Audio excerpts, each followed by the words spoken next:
Si os parece, comenzamos. Ante todo, como siempre, es preceptivo daros la bienvenida a este salón de actos de la Real Academia de Nobles Artes de Antequera, en esta cita que nos convoca hoy, esta mesa de debate en torno al círculo artístico antequerano durante el siglo XVIII, miradas y confluencias, es como lo hemos denominado. Esta tarde nos acompañan, pues creo que además se han puesto exactamente como lo tengo yo puesto aquí. O sea que empezamos por la derecha. Tenemos a Antonio Rafael Fernández Paradas, que es doctor en Historia del Arte por la Universidad de Málaga y licenciado en Documentación por la Universidad de Granada. Además es profesor titular en el Departamento de Didáctica de las Ciencias Sociales de la Universidad de Granada y académico correspondiente. Le sigue Sergio Ramírez González, doctor en Historia del Arte por la Universidad de Málaga, profesor titular en el Departamento de Historia del Arte de la Universidad también de Málaga y académico correspondiente. Y justamente a mi derecha tenemos a José Escalante Jiménez, doctor en Historia por la Universidad de Málaga, director del Archivo Histórico Municipal de Antequera y del Museo de la Ciudad de Antequera y además, como ya conocen todos, director de esta Real Corporación. Tema amplio, entiendo, tema muy interesante. Creo que, por supuesto, hoy tenemos aquí a tres voces muy autorizadas para hablar sobre él y yo creo que seguramente nos van a desgranar aspectos muy interesantes de este círculo artístico en lo concerniente al siglo XVIII, que como todos sabemos es en algunos momentos ciertamente complejo, pero a medida que las investigaciones van avanzando vamos descubriendo mucho más, sobre todo en lo concerniente a nuestra ciudad. Vamos a hacer un primer turno de intervenciones de carácter individual, además siguiendo el orden en el que está la mesa. Antonio Rafael Fernández Paradas, Sergio Ramírez y concluirá José Escalante Jiménez. Como digo, un turno de aproximadamente unos 10 minutos en el que cada uno irá exponiendo una serie de cuestiones vinculadas con el tema y a partir de ahí, posteriormente, iremos desarrollando otros para que se vaya ampliando un poco la dinámica de la propia mesa. Así que, sin más, yo le dejo la palabra a Antonio Rafael Fernández Paradas y, por supuesto, le agradezco a los tres su presencia aquí hoy porque creo que puede arrojar mucha luz justamente esta mesa. Gracias.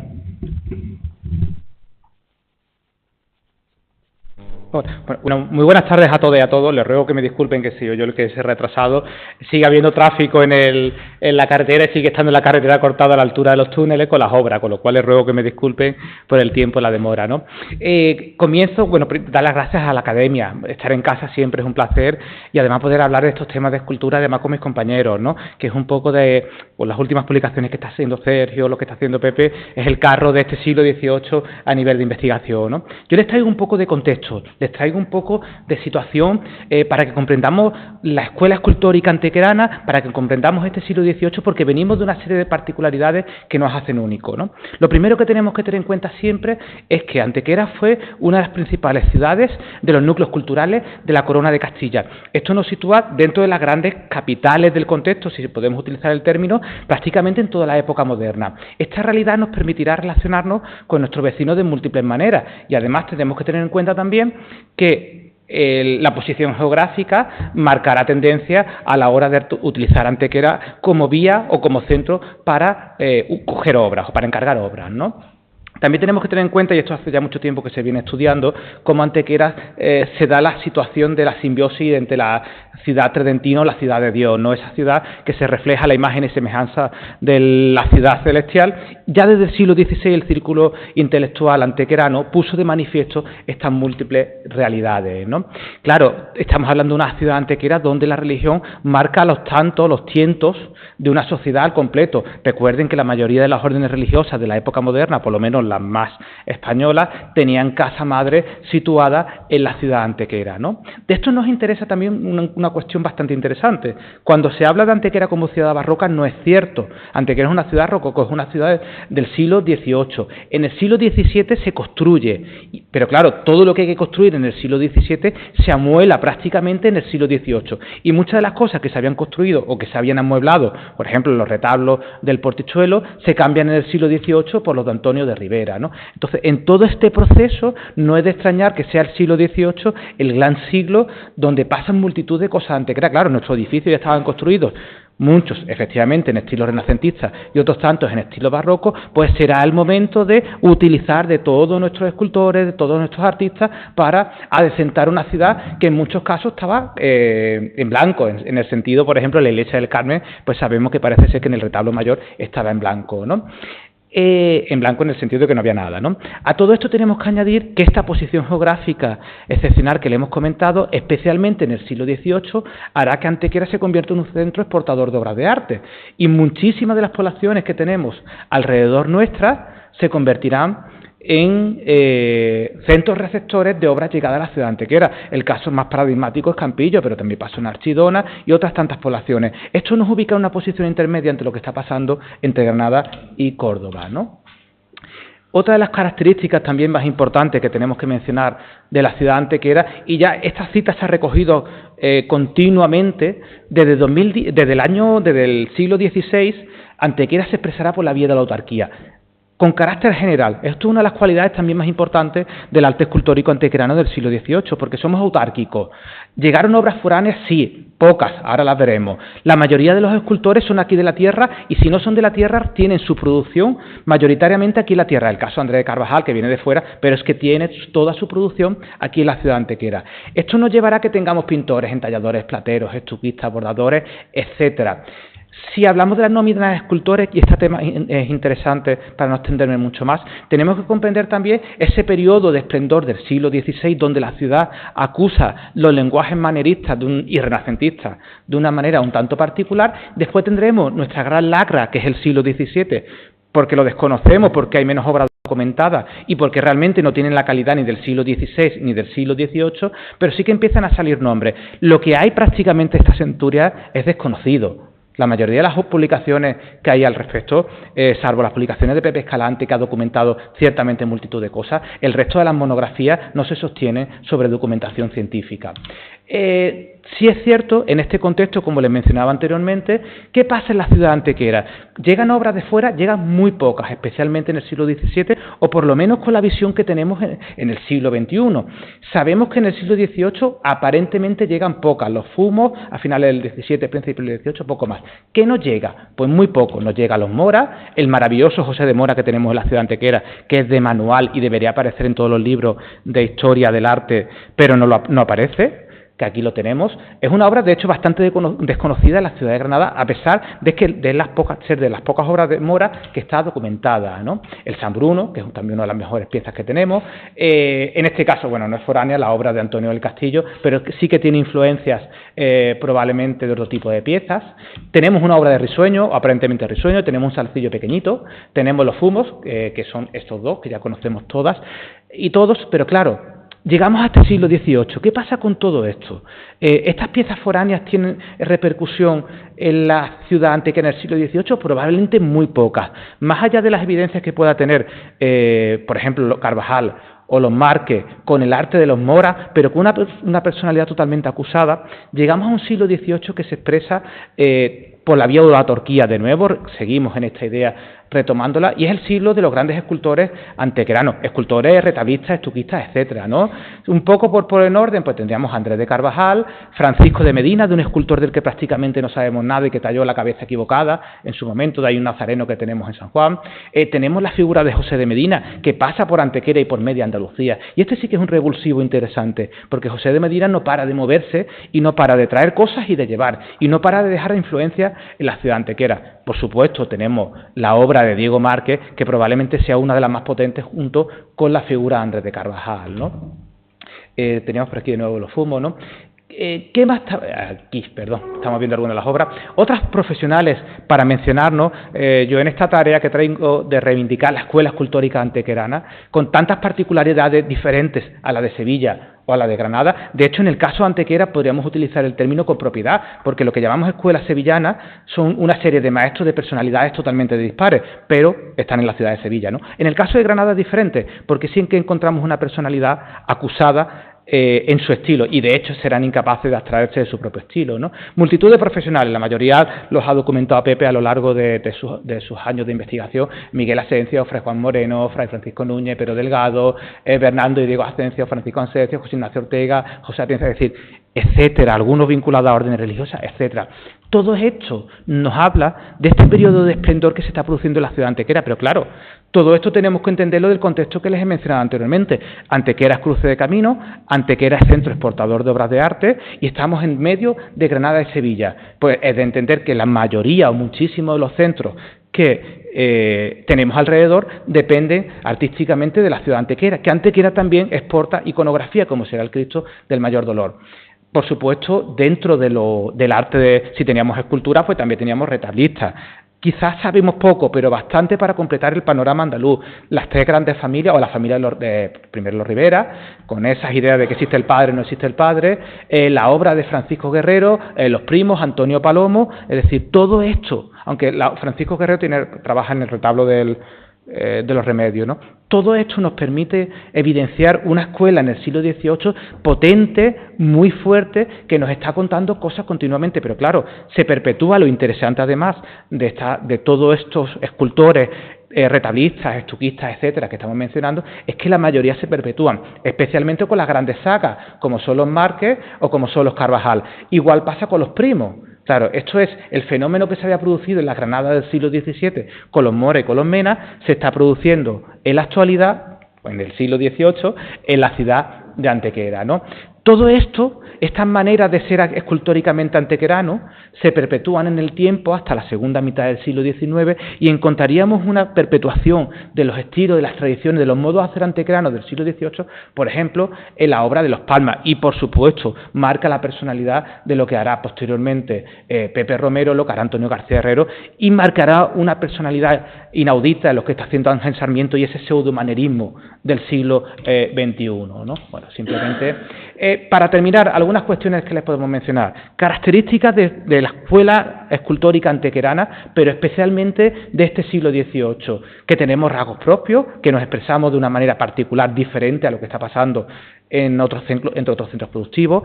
Sin lugar a dudas, la gran particularidad de la escuela escultórica antequerana es la policromía. Esto es lo mejor que sabemos hacer aquí. En Antequera pintaban muy bien, y pintaban tan bien como en Sevilla o como en Granada, o probablemente mejor en algunos casos.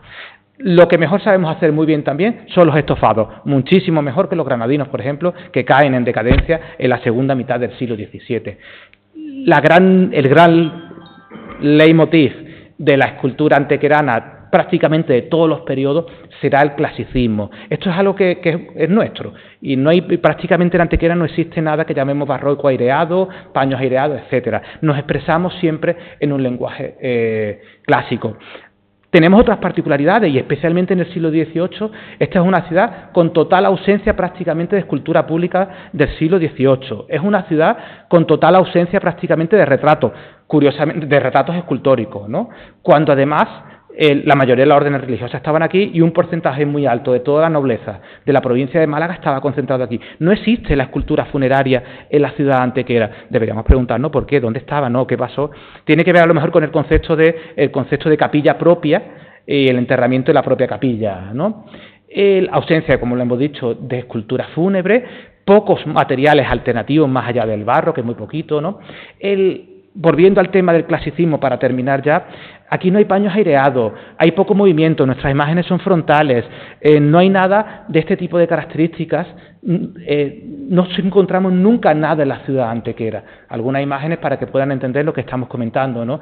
Si comparamos con lo más exaltado que puede ser el barroco sevillano con el Cristo del Cachorro, cualquier imagen antequerana es lo que estamos viendo justamente a la derecha.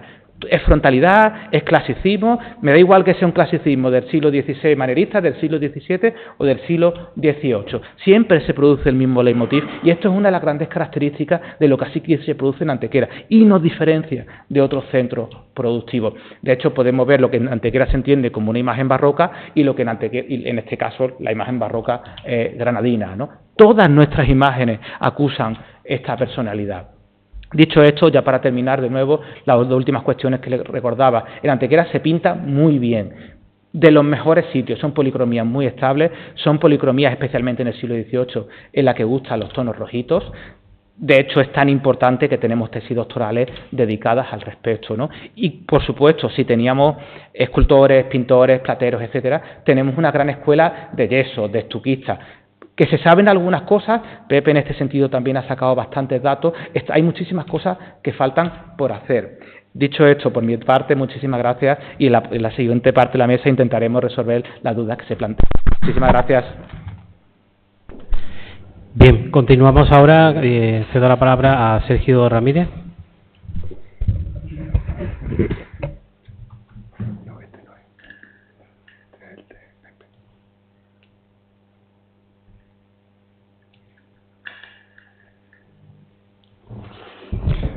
Bien, muy buenas tardes. Darle las gracias o agradecer también, o asimismo, a los miembros de la mesa, la Real Academia de Nobles Artes de Antequera, en la persona de Pepe Escalante, por supuesto, Miguel Ángel, también el propio Antonio. Compartir con vosotros mesa redonda esta tarde, pues es un verdadero privilegio, entre otras cuestiones, porque, como bien indicaba Antonio con anterioridad, pues bueno, aquí tenemos a algunos de los grandes especialistas en el barroco antequerano, en el barroco del siglo XVIII en Antequera. Como tenemos muy poquito tiempo, y no quiero que Miguel Ángel me corte esos 10-15 minutos, yo he querido centrar un poco el discurso precisamente siguiendo la línea marcada por Antonio en algunos de los aspectos, sobre todo cuando hablaba de la exportación de la obra antequerana a otras poblaciones, porque lo primero que tenemos que tener muy presente es que Antequera en el siglo XVIII, especialmente en el siglo XVIII, se convierte en un verdadero centro artístico exportador. Y cuando digo exportador no me estoy refiriendo solo a aquellas poblaciones que están más cercanas a Antequera, que lógicamente también, sino a otras muchísimas poblaciones de cierto poderío poblacional, económico, social, las estribaciones pues de diferentes provincias actuales, no solo la provincia de Sevilla, por supuesto, sino también la provincia de Málaga, muy desconocida en cuanto al estudio y la investigación de obras artísticas procedentes de Antequera, entre otras cuestiones, porque es cierto que la merma de archivos, ¿no?, por distintas circunstancias históricas, nos han hecho que, o nos han llevado a que no solo no tengamos muchas de esas obras, sino que buena parte de los archivos hayan desaparecido, y esto dificulta enormemente el rastreo, la investigación sobre muchas de esas obras. Yo estoy seguro, y así le estamos siguiendo la pista, ¿no?, actualmente, que hay muchísimas obras antequeranas en la actual provincia de Málaga, no solo en Málaga capital, que a lo mejor un poco menos, sino principalmente en la provincia.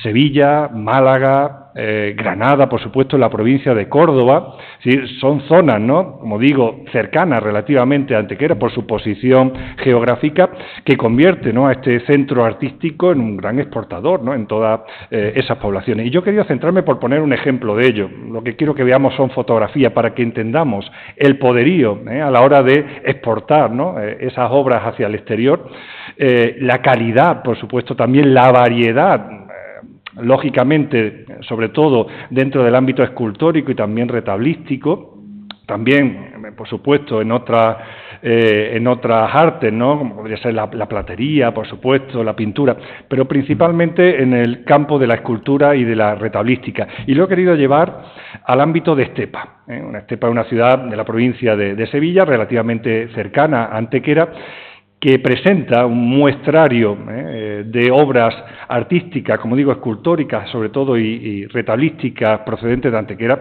realmente extraordinarias. Muchas de ellas, tenemos que decir, atribuidas, pero claramente atribuidas, y otras pues, que han podido ser sacadas a la luz, ¿no?, a través de la documentación, han podido documentarse como obra fidedigna de ciertos escultores o de ciertos retablistas o entalladores. Y yo lo que quiero que veamos es un poco un muestrario de lo que tenemos allí, que, como digo, es solo un muestrario. Muchas de esas obras son atribuidas, otras están documentadas, pero, como digo, son de una gran categoría. Y prácticamente todo ese círculo antequerano del XVIII está representado en Estepa de alguna u otra manera.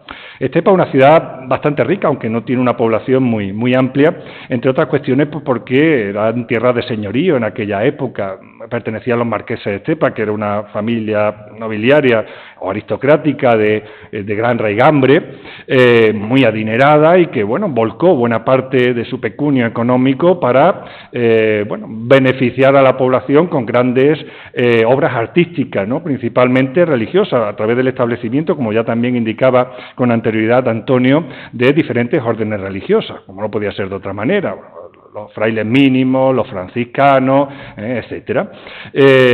Y Estepa, tenemos que decir que recibe obras artísticas en el 18 de dos grandes centros. De similares características, podríamos decir, por un lado Antequera, como hemos dicho con anterioridad, por otro lado Écija, que también va a ser un centro exportador bastante importante. Vamos a ver algunas de esas piezas, ¿no?, que, como digo, vienen un poco a determinar la calidad, ¿no?, y la majestuosidad del patrimonio artístico antequerano en otras tierras, en este caso en tierras sevillanas de Estepa. Por empezar por los retablos, en este caso de la figura de Antonio Rivera, que antes se comentaba, estos dos retablos que se encuentran en la iglesia de Santa Clara y que sacó a la luz precisamente Pepe Escalante desde el punto de vista documental. Son dos piezas documentadas de Antonio Rivera, de una gran categoría, yo creo que de las primeras de principios del siglo XVIII. Francisco Primo está bastante representado también en la ciudad de Estepa, principalmente en la ermita de los Remedios. Parece ser que va a reformar la parte superior del retablo mayor, que haría justamente un entallador ecijano, como sería Guerrero. Y sobre todo realiza también de su propia mano los dos retablos colaterales que estamos viendo junto al retablo mayor, que son también de una categoría excepcional. Francisco Primo se prodiga muchísimo en la ciudad de Estepa, ¿de acuerdo? Es decir, es uno de los grandes entalladores o retablistas que nos va a dejar obras de muy primer nivel. De hecho, se le atribuyen, no son obras documentadas, pero sí se le atribuyen, además con bastante fundamento, el retablo mayor de la iglesia de San Sebastián, que una obra fundamental, ¿no?, y espectacular, como vemos en la parte derecha. También el retablo mayor de la ermita de Santa Ana, que va también en su línea, dorado y policromado en este caso, de menores dimensiones, pero también una obra muy propia de su diseño. El retablo, uno de los retablos de la iglesia de San Francisco, del convento de San Francisco de Estepa, bueno, son dos laterales, principalmente el que estamos viendo en pantalla, donde se encuentra la magnífica escultura de Luis Salvador Carmona, de San Francisco de Asís penitente. Este sería una obra también documentada de Francisco Primo. Los colaterales del retablo mayor de la iglesia de Santa María, que también se le atribuyen, estos no están documentados, al propio Francisco Primo, porque además patentiza un poco esas directrices estéticas, como decíamos antes, están bastante claros, ¿no?, que pertenecen a su producción. Y después, desde el punto de vista escultórico, por seguir con este repaso, no podemos dejar de lado en ningún momento la producción de José de Medina, que aunque no es un escultor oriundo, ¿no?, lo comentaba antes Antonio, de Antequera, pero sí estuvo durante un tiempo aquí asentado, trabajando principalmente alrededor de la gran obra, ¿no?, de esa máquina lignaria que es el retablo de Antonio Primo del convento del Carmen. Y que de alguna u otra manera iba a expandir, ¿no?, desde Antequera su estética a nivel local y, por supuesto, fuera de esta, ¿no? Trabaja en Estepa, en la ermita de los Remedios, realizando obras para el retablo mayor, sobre todo estas piezas de ángeles y querubines que hay alrededor de ese retablo del que hablábamos antes, que son verdaderamente magistrales, o estos ángeles turiferarios que también estamos viendo claramente y están documentados de José de Medina y que realizó, ¿no?, para Estepa cuando estaba asentado en la ciudad de Antequera. El San Antonio Abad para la antigua ermita de San Antonio Abad, que hoy día se encuentra también en la ermita de los Remedios, y la Virgen del Valle, que son verdaderas joyas también, sobre todo la Virgen del Valle, que están documentadas como de José de Medina, y después Andrés de Carvajal, que no podemos dejar de lado en ningún momento, una de las figuras, ¿no?, fundamentales de la escultura antequerana del siglo XVIII, como todos sabemos. Es cierto que hay poco documentado en Estepa de Andrés de Carvajal, pero sí varias piezas que, bueno, podríamos decir que siguen, ¿no?, esos grafismos, esas características estéticas no tan definitivas historia de este escultor, como podemos observar en este Cristo amarrado a la columna, precisamente de la ermita de los Remedios de Estepa. Sacamos a la luz hace muy poquito 3 piezas para el antiguo retablo de la Escuela de Cristo, documentado de Andrés de Carvajal, ¿no?, como este San Felipe Neri, que están acompañados por una Inmaculada Concepción, y este magnífico también San José, que sigue esas tendencias, ¿no?, en una iconografía que él tanto trabaja también en Antequera en aquellos momentos, atribuida en este caso el San José con el niño también claramente de Andrés de Carvajal en la ermita de los Remedios, como hemos dicho antes, una iconografía que él patentiza perfectamente, ¿no?, y que reproduce tanto en Antequera como fuera, ¿no?, como digo, unos grafismos muy identificativos. Y después la figura de los Márquez, que como digo en Estepa van a estar representados principalmente por Diego Márquez. Hay que tener en cuenta que iría unido en este caso a la gran figura de Francisco Primo, que como hemos dicho está muy presente como retablista en Estepa. Está muy unido también, como Pepe Escalante sabe, ¿no?, y también sacó a la luz por distintos documentos con Diego Márquez, y por tanto ahí la conexión está muy, muy clara. Hay piezas documentadas y otras muchas atribuidas que claramente pertenecen a su producción, como este magnífico Cristo de la Humildad y Paciencia, de la ermita de los Remedios, que está fechada en el año 72, atribuida, bueno, aunque haya ciertas voces que también lo atribuyen a Luis Salvador Carmona, yo pienso que está más en la línea de Diego Márquez, en este caso en la iglesia del Carmen. Por supuesto, la ermita de los Remedios, pues todo lo que tiene que ver con ese magnífico camarín barroco, uno de los mejores de Andalucía, para el que trabajó tanto en los relieves como en algunas de las esculturas de bulto redondo. Aquí estamos viendo algunas de ellas del mismo camarín que ejecuta entre los años 77 y 78, o este San Miguel también del mismo camarín, o estos ángeles, San Rafael en este caso también, y otro de los ángeles, todo para el camarín, que han sido recientemente restaurados, los relieves, ¿no?, dedicados a los distintos misterios de la Virgen en este caso también, y de Jesucristo, que son relieves también de una magnífica factura. Aquí estamos viendo otro de los relieves del camarín, y la parte derecha, ¿no?, por hacer un tipo de composición o transposición o equivalencia iconográfica con esta otra obra también de Diego Márquez, de la Trinidad de la Iglesia de San Sebastián del año 1784, que es una obra magnífica. Hemos sacado a la luz también hace poco tiempo una serie de ángeles lampareros o lampadarios que están documentados de Diego Márquez, en este caso las que se encuentran en la actualidad, aunque provenían de la ermita de la Concepción en la iglesia de las Hermanas de la Cruz del año 74, de la iglesia de San Sebastián también hemos podido documentar estos otros del 75, muy en la línea de los anteriores, y estos no están documentados, pero también están, podríamos decir, siguiendo la misma estela, estos ángeles lampareros que se encuentran en el convento de San Francisco, la capilla mayor del convento de San Francisco. No podemos dejar de lado en ningún momento, aunque esté atribuido y no documentado, este magnífico Cristo del Amor de la iglesia de San Sebastián, que por las características que estamos viendo en pantalla, pues, siguen, ¿no?, esos postulados artísticos y estéticos de Diego Márquez, ¿no?, y que veíamos antes también en alguna pieza que ha podido proyectar Antonio. También su hijo, Miguel Márquez, ¿no?, y esto es muy curioso porque Miguel Márquez va a residir durante un tiempo, esto también lo hemos podido sacar a la luz, durante un tiempo pudo residir en Estepa, estoy hablando meses, casi un año, para realizar distintas obras, ¿no?, y esto es interesante, restauraciones y obras de su propia mano. Por ejemplo, la restauración de la Virgen de los Remedios, que hace muy poquito tiempo ha sido coronada canónicamente en el año 1819, va a restaurarla desde el punto de vista de su policromía, va a restaurar la magnífica obra de Luis Salvador Carmona, este San Juan Bautista, que estamos viendo en pantalla, incluso restaura algunas de las piezas de su padre, como sería esta Virgen del Rosario que vemos a la derecha, todo eso está documentado. Bueno, no podemos dejar de lado una obra propia, como sería este San Francisco de Asís penitente, que se encuentra hoy día también en el convento de las Hermanas de la Cruz, y en el que estamos viendo que es totalmente deudor, ¿no?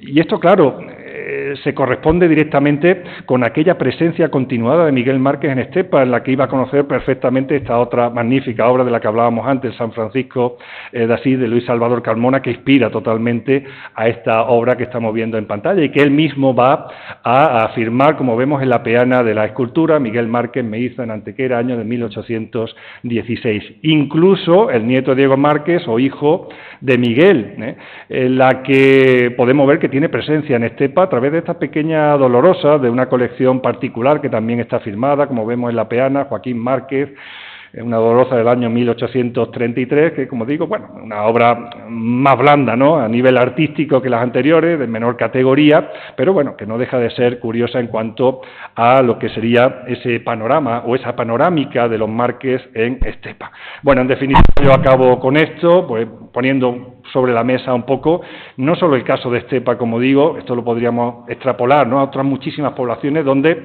queda muchísimo por investigar, en la que hay piezas, ¿no?, de estos escultores, de estos entalladores que, como digo, hay que seguir trabajando. Muchísimas gracias.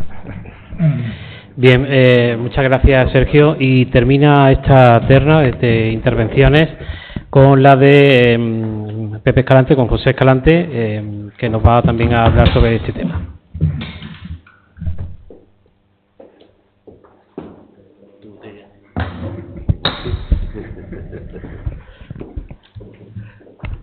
Bueno, la mala suerte de ser el último es que ya han dicho más de la cuenta algunos, ¿no? En fin, pero no se preocupe. El tema da para mucho. En principio, yo discrepo un poquito con Antonio, porque todo empieza aquí en el siglo XVI. En realidad, las bases de lo que es la producción de los distintos talleres artísticos que se van a asentar y desarrollar en lo que es la ciudad de Antequera, va a empezar en el siglo XVI. La preocupación por la búsqueda de estos talleres comienza con este dichoso documento que aparece un verano de 1992, un julio de 1992, donde se atribuye donde se documenta una escultura sistemáticamente atribuida a Pablo de Rojas, con un escultor que es Diego de Vega. A partir de ahí empieza una preocupación por conocer el resto de la producción artística que existe en nuestra ciudad. La clave de todo esto viene por el elevado número de piezas que de una manera u de otra, a través del tiempo, siempre se han estado adjudicando de una manera o de otra a la escuela sevillana, a la escuela granadina, al círculo malagueño, al círculo cordobés, sin pensar que en nuestra propia ciudad fue un espacio realmente singular, donde prácticamente desde el primer cuarto del siglo XVI se va a desarrollar una producción artística que en el último cuarto va a tener una identidad propia, y no una identidad propia localista, sino una entidad propia que va a influir, que va a llegar a otros puntos de Andalucía. Como ha dicho Sergio, se ha limitado a Estepa y al siglo XVIII, pero podíamos irnos hacia atrás en prácticamente toda Andalucía. Siempre se ha hablado de la influencia granadina dentro de lo que es la producción artística local. También discrepo de eso. Tanto en el siglo XVI como en el principio del siglo XVII, hasta la mitad más o menos, mitad bien entrado el XVII, el guiño que hace la ciudad es hacia Sevilla. De hecho, hay documentos como este que aparecen aquí, de un contrato para la iglesia de la Asunción de la Anunciación en Sevilla, de Antonio Moedano, en el que interviene Martínez Montañés como avalista y como, digamos, impulsor de que Moedano esté presente ahí.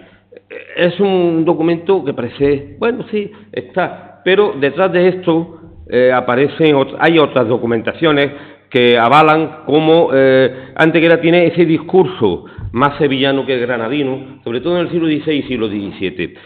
Sobre todo en el XVII yo tengo documentada bastante relación con artistas como Francisco Pacheco. Francisco Pacheco es un personaje singular e importantísimo en lo que es la estructura del arte en Andalucía. Sabéis que Francisco Pacheco fue el suegro de Velázquez, y de alguna manera va a influir, de hecho va a influir en toda la producción, va a influir ese discurso de Antequera con Sevilla. Francisco Gutiérrez Garrido, el famoso Francisco Gutiérrez Garrido, que no lo sabéis, uno de los personajes más interesantes que podemos encontrar en Antequera en el último cuarto del siglo XVI, es el culpable de la gran producción arquitectónica que hay en media Andalucía. Trabaja en el puerto de Santa María, en Cádiz, en Sevilla, en Málaga, en una infinidad de sitios.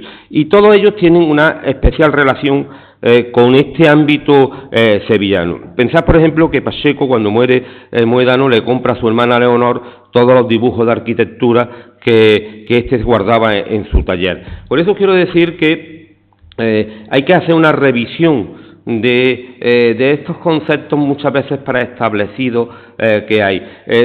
Antequera mira a Sevilla en el siglo XVII, sin embargo en el siglo XVIII va a mirar hacia Granada, va a haber un cambio. ¿Eso es bueno o es malo? Bueno, es lo que hace que se genere esa peculiar forma, esas peculiares características que vamos a encontrar en el arte que aquí se genera. Personajes como estos que estáis viendo aquí, ahí tenéis a Velázquez, al famoso Juan Pareja, etcétera, etcétera, que de alguna manera van a estar centrados en esa producción, en esos artistas, en esos talleres que va a haber aquí. Yo hace un tiempo planteé una cosa que a nivel académico posiblemente estos dos señores, que son dos profesores universitarios muy serios, se lleven las manos a la cabeza. Yo planteé la existencia de una escuela andaluza de arte formada por diversos círculos, no como ahora que se establece que hay dos escuelas, granadina y sevillana, y el resto pues están adscritos y demás. En el mundo nadie vive en una burbuja. Todo se deja influenciar unas cosas por otras. Y no podemos cerrar estrictamente a estilos, a formas de una parte de Andalucía para un lado, de otra parte para otro, y como si hubiera un muro de Berlín en medio que no se dejen influir. Todo está influenciado. En fin, esto es un tema de discusión que no viene ahora mismo aquí más o menos a colación. La realidad es que pero lo tenía que decir, Antonio, tenía que decirlo. En fin, en definitiva, la realidad es que el Antequera, a partir del siglo XVI, por las razones, entre otras cosas, influenciados por el elevadísimo número de conventos de órdenes religiosas que se llegan a asentar, hay una necesidad es un imán que atrae a artistas de toda índole. Arquitectos, canteros, plateros, pintores, escultores, que van a desarrollar dentro de nuestro ámbito esa peculiaridad que va a distinguir la producción que aquí se hace. No somos, todos los que estamos aquí, conozcamos mejor o peor el arte, vamos a cualquier ciudad y sabemos distinguir perfectamente una pieza generada aquí en Antequera. Tiene un sello. El hecho de que nosotros conozcamos lo que aquí se produce, lo que hay aquí en la ciudad, hace que cuando uno vaya a Osuna, te quedes mirando y dices, eso es Márquez. Y no sabes que lo ha hecho Márquez, y efectivamente lo ha hecho Márquez. O te vas a Estepa y sabes distinguir que Andrés de Carabajal tiene un toque en las piezas que hay, sean de Estepa, o sean de Gilena, o sean de la Roda de Andalucía, porque muchas de las piezas de allí son de otros sitios y son viajeras, ¿no? Pero sí tiene esa huella, esa firma, que es indiscutible, que marca esa producción que se hace aquí. ¿Por qué se continúa? Antequera siempre ha sido el corazón de Andalucía, no es el centro está para otra parte, pero siempre ha sido un espacio de intercambio, de comercio, y en el que estaba exento de determinados impuestos, las transacciones económicas, que ha permitido que muchos talleres se monten aquí en Antequera, beneficiando al comprador y al vendedor. Estamos hablando de comercio, al fin y al cabo, y eso se ha perpetuado en el tiempo. El hecho de la orden, de que haya este tipo de órdenes religiosas que hayan sido de alguna manera ese imán para atraer, ha hecho factible que se creen talleres. Lo importante de todo esto es que no estamos hablando de que viene un señor, un escultor, un pintor, pinta sus cuadritos, hace sus tallas, y se muere, lo entierra y se va. No. Lo interesante de todo esto es que se generan talleres donde se transmite el conocimiento del taller, de la generación de las piezas, se transmiten de padre a hijos, a yernos, a hermanos. El ejemplo más típico, que es de libro se tendría que estudiar en las distintas facultades, son los castillos. Los castillos van a controlar toda la producción artística de la ciudad a lo largo del siglo XVII, desde finales del XVI hasta principios del XVIII. Van a ser dos, Juan Bautista, su hermano Pedro, por cierto, los dos formados con Martínez Montañés, documentado, se forman en Sevilla con ellos, su hijo, Francisco, Antonio, un sobrino, Antonio Germán, un yerno, Andrés de Iriarte, etcétera, etcétera, que de alguna manera van a vertebrar esa producción escultórica a lo largo del XVII. Uno más de los muchos talleres que había en la ciudad. Además el más significativo porque es el que de alguna manera nos hemos fijado y ha producido. ¿Qué pasa después? En el siglo XVIII, pues en el siglo XVIII vamos a tener esa evolución de esos talleres familiares que se van a asentar y van a continuar esa producción. Y tenemos sagas completas. A lo mejor se conoce a Antonio Rivera. Pero Antonio Rivera, debéis saber que su padre, Antonio de Rivera, del mismo nombre, viene de Granada, en el último cuarto del siglo XVII, que es realmente el que hace talla buena. Antonio Rivera hijo lo que hace es estuco y retablos. Pero la talla la hace su padre por una influencia granadina. Ya vamos a empezar ahí con esa influencia granadina que no va a llegar aquí, que se va a ver patente con José de Mora y con Andrade de Carvajal cuando llega, aunque Andrade de Carvajal no se forma con José de Mora. Esto está también demostrado. No sabemos con quién se forma, pero sí sabemos que no fue con José de Mora. Eso lo tenemos ahí garantizado. Van a haber una serie de talleres. Carvajal va a tener un hijo, los Márquez van a formarse también aquí. Tenemos unas ciertas lagunas donde se llegan a formar, pero sí generan, y se generan durante 3 generaciones. Va a estar Diego, va a estar Miguel, va a estar Joaquín. Que van a estar produciendo el mejor Diego, y de ahí va a haber una pequeña degeneración en las calidades artísticas, que no quiere decir que sean malas, pero van a ver. Después vamos a tener una familia que son los Aparicio. Los Aparicio son pintores. Y va a haber también una saga de pintores aquí que van a producir, Morales, los primos, Francisco y Antonio Primo. Antes ha salido Francisco, pero Antonio Primo es importantísimo también dentro de lo que es la producción artística antequera. Son talleres que generan discípulos que van a trasladar los conocimientos que pillan aquí a otros puntos. Muchas veces, sin saberlo, estamos viendo obras fuera, como he dicho antes, pero sabemos que están hechas aquí. A lo mejor por los grandes maestros o bien por gente de su círculo. En el caso pasando al siglo XVII de Moedano, tenemos un discípulo que es Fernando de Morales, que es un discípulo aventajado de Antonio Moedano, y muchas veces ve obras y dice, es Moedano de golpe, pero después cuando te fijas, no, esto no puede ser Moedano. Y si hay las poquitas que hay documentadas son de Fernando de Morales. Lo mismo pasa con todos estos personajes. Personajes como Antonio Palomo, un retablista y un ensamblador de primer orden, que además genera con su hija uno de los mejores talleres de textiles, de bordados que podemos encontrar en la provincia de Málaga. Y por supuesto Alarifes. Los Alarifes no se han hablado mucho por aquí, pero la saga de Alarifes y canteros que tenemos en Antequera son de los mejores que ha habido en media Andalucía. En el siglo XVIII a Nicolás Mejía, a Cristóbal García, etcétera, etcétera. Y en el XVII, XVI, Francisco Gutiérrez, Pedro Atarrén, Vicente Amado, un número impresionante. Todos son herederos unos de otros de ese aprendizaje que en un momento determinado se hace. ¿Cómo concluye todo esto? Porque esto concluye de alguna manera. Pues concluye con la aparición de esta academia donde están ustedes hoy. Los maestros escultores, pintores y arquitectos deciden en 1789 solicitar al rey Carlos IV la creación de una academia a imitación de la de San Fernando de Madrid, y se le concede.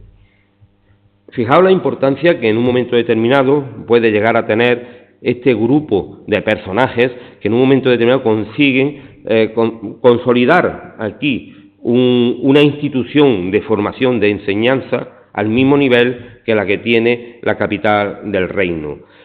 Un síntoma de lo que hay. Lo ha mencionado Sergio, y siempre se olvida, que son los tallares de plateros. La tradición de los plateros y de los joyeros de Antequera es singular. Ustedes piensen que el conde de Tendilla, en vez de ir a Sevilla, a Córdoba o a Málaga a encargar joyas o piezas de platería, venía a Antequera.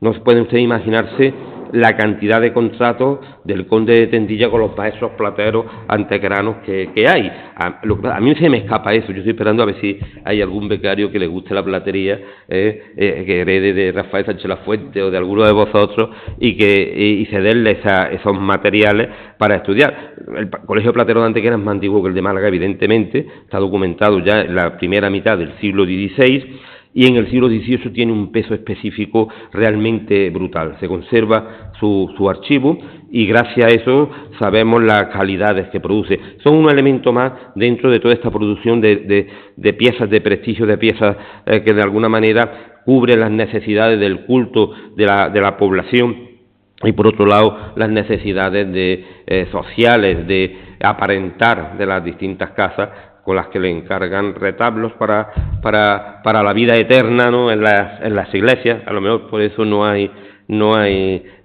túmulos, ¿no? Hay cosas mayores que un túmulo, que es los grandes retablos con sus pinturas y demás, con esta producción que se hace en las ciudades. Hoy simplemente estamos apuntando cualquier cosita de esta, cualquier punto de los que de manera desordenada he ido yo metiendo, porque evidentemente yo no soy profesor universitario como son estos dos señores de aquí, que son más ordenados y tienen que bregar diariamente con unos señores que hay que hacer esfuerzos para que prestarle la atención. Yo vivo en otro mundo muy distinto, pero sí he tenido la habilidad de investigar, de buscar lo que muy poca gente hace, meterte en las fuentes, que es donde está la verdad de todo. Tú cuando hablas con los muertos te responden. Eso es así. Tú lees un testamento de un señor, te está informando, hablas con ellos, no dan miedo, dan información. El problema es que hay poca gente que hable con ellos.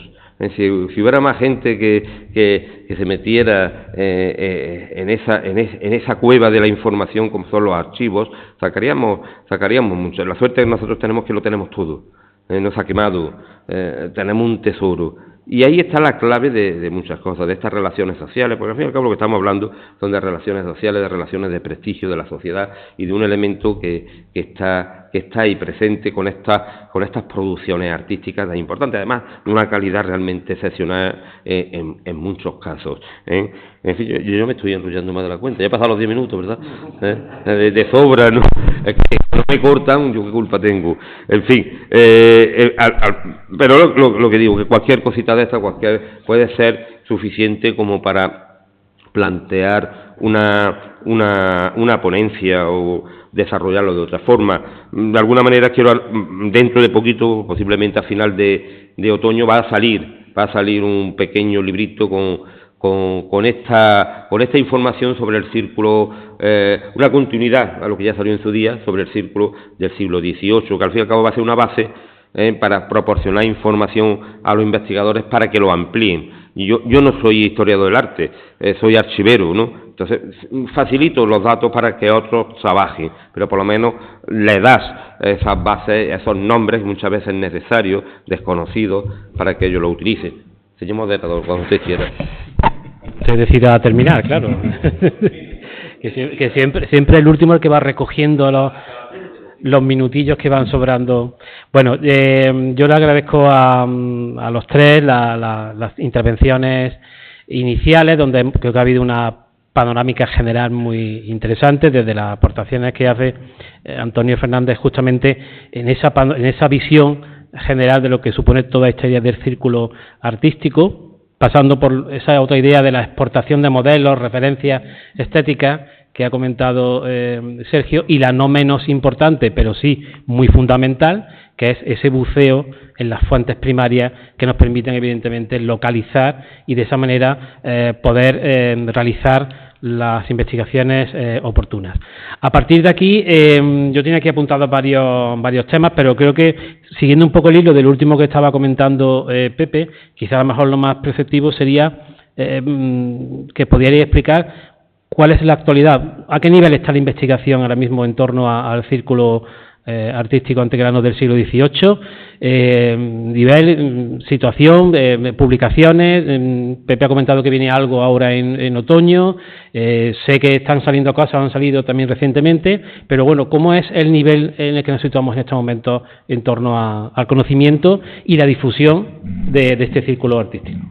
Bueno, en principio tiene muy buenas perspectivas. Hay, por ejemplo, una tesis que se está desarrollando en la Universidad de Granada por una chica, Lidia Henares, que va encaminada hacia esa parte del siglo XVIII principalmente. Lleva ya 2-3 años de investigación, Diego Márquez, pero pilla también parte de lo que es lo encuadra dentro del siglo XVIII. Habrá que verlo, habrá que ver lo que sale, y evidentemente ahora mismo estamos a un nivel infinitamente superior a hace 35 años, que nos hablaba de esto. En la actualidad, pues, la Universidad de Málaga se ha hecho eco a través de Sergio, de Charo Camacho, de Juan Antonio Sánchez López, de otra serie de profesores, y la Universidad de Granada evidentemente también se está haciendo eco con Antonio Fernández Parada, Juan Jesús, Guadalupe, hay movimiento. Córdoba también está poniendo sus miras, se está interesando, y eso ya es mucho en este mundo medio globalizado, que todos nos miramos el ombligo, y muchas veces cuesta mucho trabajo mirar a estas investigaciones de ámbito local, ¿no? Porque al fin y al cabo estamos hablando de ámbito local. No estamos hablando de ámbito local. Cuando empiezas a investigar te das cuenta que no es ámbito local, es un ámbito territorial mucho más amplio, porque sí tiene una influencia, por lo menos esto, en otros territorios, en otras zonas. El problema es que hay que investigar. Ese es el problema grave. Hoy día vivimos en un mundo que queremos apretar un botón y tener las respuestas, y cada vez peor, porque además del Twitter, Google, Mr. Google, como yo digo, Wikipedia y demás, ha salido ahora una cosa que se llama IA, que tú le preguntas quién eres y te responde, que da susto. Entonces, eso hace que también cada vez vayan menos a las fuentes. En fin, es mi opinión. Yo, sobre la idea que está comentando Pepe, es que en Antequera tenemos unas particularidades un tanto curiosas siempre. Venimos de un siglo XVII muy duro. Venimos de un siglo XVII muy mal estudiado, del que hay poca obra documentada. Prácticamente no se ha documentado ninguna obra en Antequera del siglo XVII desde que Pepe sacó, déjame terminar, la obra de Juan Bautista del Castillo.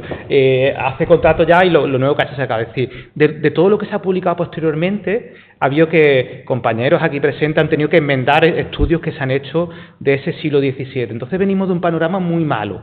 Venimos de un panorama en el que el siglo XVII, probablemente también por las particularidades de la dificultad de la documentación, con las procesales encadenadas y demás, a nivel de estudios estamos muy mal, a diferencia de que en otros centros estamos bastante deficientes. En este sentido, Antequera es curioso porque Estepa tiene múltiples miradas de su historia de las culturas, desde hace mucho más tiempo. Y ahora Antequera, en el siglo XVIII, parece que están pasando cosas, pero es que, de nuevo, más allá de 4 cosas que Pepe ha sacado nueva, todo lo que ha sacado Sergio nuevo, ese resto de cosas que se están haciendo no están contando nada nuevo tampoco que no exista, ¿no? Porque efectivamente, como decía Pepe, es que falta esa labor de archivo que es tan dura cuando lo tenemos aquí, ¿no? Si el siglo XVII era muy malo, el siglo XVIII a nivel de publicaciones es bastante bueno, pero Antequera prácticamente no tiene ninguna monografía de la escultura del siglo XVIII, nos vamos a hablar del siglo XIX, es decir, que es un desastre de proporciones inmediatas. Entonces se están haciendo cosas, pero falta muchísimo más. O a lo mejor faltan subvenciones para hacer proyectos de investigación, o faltan también que se muevan las instituciones porque en otros sitios Estepa durante mucho tiempo tuvo un congreso propio de investigaciones, mejores o peores, pero había un interés, ¿no? Aquí, ¿dónde están los estudios? Lo poquito que se está haciendo desde Antequera se está financiando desde Granada. Entonces, al final ponemos un poco a la servidumbre granadina y sevillana que siempre hemos intentado desprendernos, ¿no? Yo echo en falta también la institucionalización un poco de la investigación en el sentido de que, bueno, vamos a crear premios, vamos a crear una ayuda específica para publicar monografías antequeranas del siglo XVIII, porque artículos sacamos todos, con más o con menos, pero también hay que tener ese respaldo para que podamos estar a nivel. Es que ninguno de nuestros escultores del siglo XVIII tiene una monografía buena en ese sentido, ¿no? Y aún así, Pepe no deja de sacar libros, ¿no? En ese sentido, que nos sirven a todo de base, ¿no? Entonces yo el panorama a nivel de investigación no lo veía tan claro, no lo veo tan claro en ese sentido, pero sí que es cierto que no paran de salir cosas, que paran de salir muchísimos artículos sueltos, documentados, eso sí, las cosas que están saliendo, muchas de ellas muy excepcionales, pero me falta ya que Antequera tenga monografía de todo, es decir, y eso se hace con dinero. Una monografía de cualquier escultor, pintor y demás, eso no tenemos ninguna, es que en Antequera no existe ningún tipo de monografía de esa pieza, o por lo menos no existe ninguna que esté documentada con conciencia en ese sentido, ¿no? Con lo cual, bueno, creo que es una de las líneas que hay que trabajar también, que poder buscar dinero y que, bueno, es decir, pues este año tienen que salir 3 monografías en la ciudad de Antequera, van a poner el dinero encima de la mesa y probablemente los estudios cambiarían, las visiones cambiarían totalmente al respecto. Bueno, yo quisiera continuar un poco con la línea marcada tanto por Pepe en un primer momento como por Antonio después, ¿no? Con respecto a 2 temas fundamentales. Uno es el de las investigaciones, ¿no? Estoy totalmente de acuerdo con ambos y con Pepe, por supuesto, en lo que indicaba con anterioridad. Nadie quiere ir a un archivo. Los archivos no los quiere nadie. Necesitan tiempo, perseverancia y mucha paciencia, y de eso hoy tenemos muy poquito, como bien sabe Pepe. Yo sí tengo que decir al respecto que uno de los grandes avances que se han producido al respecto aquí en Antequera, ¿no?, de las cuestiones, ¿no?, académicas, de investigación que se están realizando últimamente, tiene mucho que ver con, y permítanme la palabra, el aperturismo que ha sufrido en los últimos tiempos, en los últimos años, Antequera en este sentido. Y tengo que decirlo así porque, bueno, ya llevamos tiempo, ya uno va cumpliendo años y en este mundo de la investigación, pues lleva ya tiempo, ¿no? Desde que hice mi tesis en el año entre el 2002 y 2006, que ya ha llovido un poco, y en la que tuve que meter buena parte, ¿no?, de ese patrimonio conventual franciscano, también antequerano y de toda la provincia de Málaga, pues ya ha llovido, ¿no? Y tengo que decir al respecto que desde aquellos años, ¿no?, que no hace tanto, pero pasa el tiempo, hasta ahora se ha producido, creo, un aperturismo en ese sentido bastante importante y que creo que es crucial, porque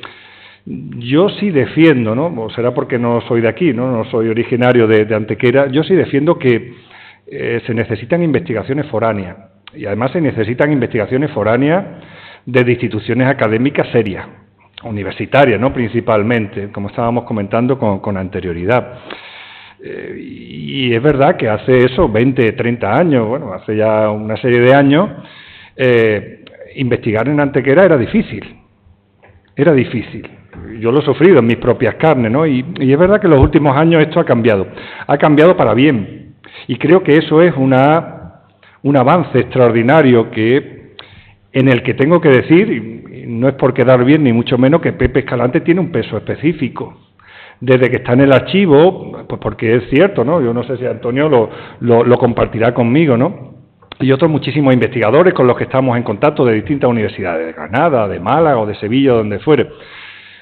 Claro, facilita mucho la tarea, pues que tú te puedas poner en contacto con un archivero, con el archivo de la ciudad y puedas pedir un legajo o puedas pedir la digitalización de un documento, etcétera, ¿sí? O consejo, ¿no?, o asesoramiento histórico desde el interior, es decir, desde la ciudad. Y yo creo que eso es importante para los que venimos de fuera. Y el hecho de que en estos últimos años vuelvo a repetir, se estén haciendo este tipo de trabajo sobre el patrimonio artístico de Antequera en el 18 o en el 17 o en el 16, durante toda la Edad Moderna, si puede ser, creo que es importante y vuelvo a decir, el papel de Pepe es crucial en este sentido. Pero que esto enriquece. No podemos estar a expensas de que se hagan solo investigaciones desde dentro, que están muy bien. Pepe, bueno, ha abierto muchísimos caminos en ese sentido. Necesitamos una visión, una óptica, una perspectiva foránea, de personas formadas que vengan de fuera, que tengan un conocimiento bastante bueno del tema y que puedan verlo desde la distancia. Y eso es importante también. Eso es importante. Porque tengo que decir en este sentido que pese a la importancia, y lo hemos un poco aquí puesto sobre la palestra, ¿no?, sobre la mesa, la importancia del patrimonio y sobre todo de los talleres y los grandes artistas antequeranos del siglo XVI, XVII y en este caso también sobre todo XVIII, esto hay que verlo también en su conjunto. No podemos decir, no, este es el ombligo del mundo, no, el ombligo de Andalucía tampoco. Hay que verlo en perspectiva. Y como decía muy bien Pepe con anterioridad, aquí se han ido produciendo durante la Edad Moderna distintas sinergias entre Sevilla, Antequera, Córdoba, Granada, Málaga. En realidad, bien, ha habido siempre tradicionalmente, o se ha considerado dos grandes escuelas, pero en realidad eran todos focos artísticos, con una idiosincrasia muy particular como la que podía tener Antequera o Málaga u otras muchas ciudades.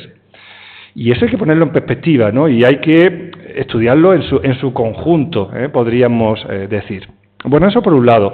Pero por el otro quiero hacer también hincapié en los avances que se están realizando con respecto al patrimonio antequerano del siglo XVIII. Y vuelvo, ¿no?, hacia atrás, hacia unos años atrás o hacia unas décadas atrás, con respecto sobre todo al hecho de haber superado ese atribucionismo un poco superficial que en muchas ocasiones se ha trabajado, o se ha publicado, o se ha llevado de nuevo a la palestra. Me estoy refiriendo al hecho de que aquí durante mucho tiempo ha valido cualquier atribución, a veces con mucho fundamento, otras veces con fundamento básicamente nulo o muy bajo. Y esto, claro, esto crea, ¿no?, una base que durante mucho tiempo ha permanecido o que se ha mantenido erróneamente. Y ahora es cierto que en los últimos años, es verdad que desde esas investigaciones que se están haciendo dentro y también fuera, al menos, y aunque el atribucionismo sigue, ¿no?, porque es cierto y verdad que no tenemos, por desgracia, documentación para sacar a la luz, ¿no?, la autoría o las características o el proceso evolutivo de distintas piezas en su compostura, pero sí es verdad que se está tirando mucho mejor, mucho más, en lo que sería la atribución de piezas. Y yo creo que eso es importante. Y estamos dejando un poco atrás, por suerte, algunas de esas atribuciones que, bueno, que durante años habían permanecido, que se habían mantenido, pero que realmente eran erróneas y que había que desmontar. De alguna manera había que desmontar. ¿Para qué? Bueno, para darle un sentido lo más lógico posible. O intentar acercarlo a través del documento, que es lo esencial o sería lo ideal, y si no puede ser a través del documento, a través de unas equivalencias, unos grafismos o unas connivencias estéticas que realmente tengan una base. Yo paso por aquí y digo, esto que me parece de fulanito de tal. ¡Hala! Ya está. Ya lo hemos hecho todo. No. Hay que hacer estudios, o creo que se están haciendo estudios en la actualidad, más serios, con más fundamento. Pese a que, bueno, no tengamos el refrendo de una documentación que a veces, por desgracia, ocurre o pasa. Simplemente puntualizar una cosa de que evidentemente todo esto pasa con un apoyo de la universidad. Los trabajos tienen que venir del ámbito universitario, de los distintos departamentos. Nosotros estamos a 1000 años luz de Sevilla. No hay monografías, hay algunas monografías, pero una cosa mínima. ¿Qué pasa en Sevilla? Sevilla llevan décadas y décadas los departamentos preocupados por sacar monografías. La hay de todos. Hay casi enciclopedias de algunos autores que dicen, ¿cómo puede escribir un tío tanto? con tan pocos datos, pero la hay, y ponen en valor y te venden un producto de una manera que nosotros no sabemos hacerlo, o no queremos hacerlo, o lo que he dicho antes, nos miramos demasiado al ombligo, porque si lo dice fulanito ya está mal, porque lo ha dicho fulanito y tal, y empezamos con unos juegos poco científicos. Por eso hace falta, como dice Sergio, externalizar el tema, de que profesores, de que alumnos, de que doctorandos se fijen en lo que tenemos aquí y lo saquen. Lo saquen de la única manera que se puede sacar esto, porque a pesar de la inteligencia artificial, de la digitalización, lo que hay que meterse son en las fuentes.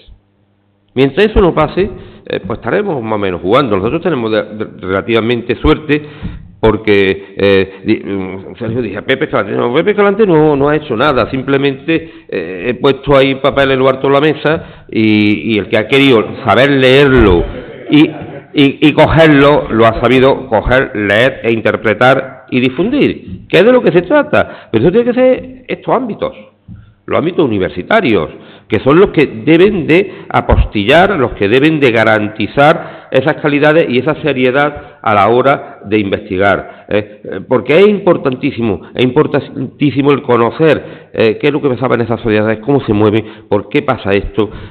De alguna manera nos beneficiamos todos, pero tiene que ser desde ese ámbito. La importancia que tiene para mí, bueno, lo que es el círculo sevillano, llamémoslo así, si me lo permiten estos señores, es porque se ha insistido hasta el aburrimiento en Sevilla.